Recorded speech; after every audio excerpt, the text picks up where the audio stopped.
Bali's airport was closed from early Monday until Wednesday afternoon, stranding tens of thousands of travelers on the idyllic resort island famous for its Hindu culture, surf beaches, and lush interior.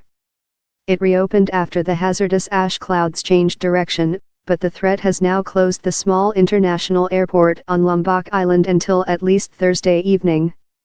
Australia's Jetstar said it would have 16 flights out of Bali on Thursday, 6 more than usual, which would take about 3,500 Australians home. 2 South Korean airlines said they were sending charter flights on Thursday, one to Bali and another to Surabaya on the neighboring island of Java, which some tourists have reached by ferry and bus, to collect as many as 700 Koreans.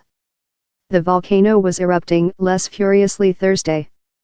The Disaster Mitigation Agency said the ash plume was rising about 2,000 meters above the crater, about half its previous height. As ash has drifted away from the mountain, it has reached heights of 25,000 feet, 7,600 meters, posing a threat to aircraft.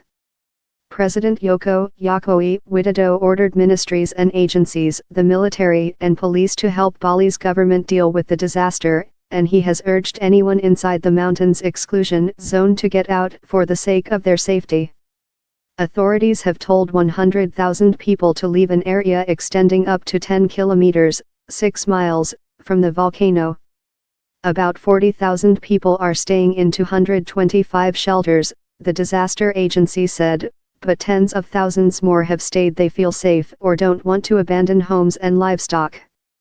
In the village of Tulamban inside the exclusion zone, farmers were plowing their fields with cattle Wednesday, seemingly unbothered by the smoking mountain behind them swelling with orange lava.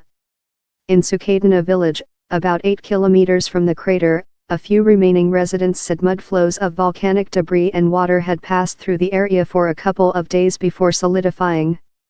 Some stranded tourists managed to get off the island before the airport reopened, but they faced an arduous journey involving crowded roads, buses, ferries, and sometimes overnight waits in yet another airport in Surabaya on the island of Java. "This is a very unforgettable experience for us.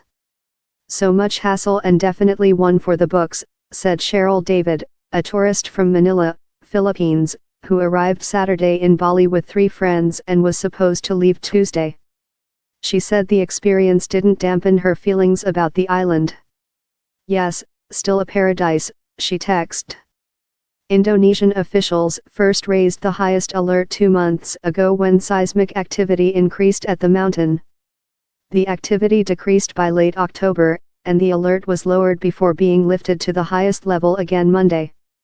Indonesia sits on the Pacific Ring of Fire and has more than 120 active volcanoes. Associated Press journalists Ali Koterumalos and Margie Mason in Jakarta, Indonesia, and Kiko Rosario in Bangkok contributed to this report.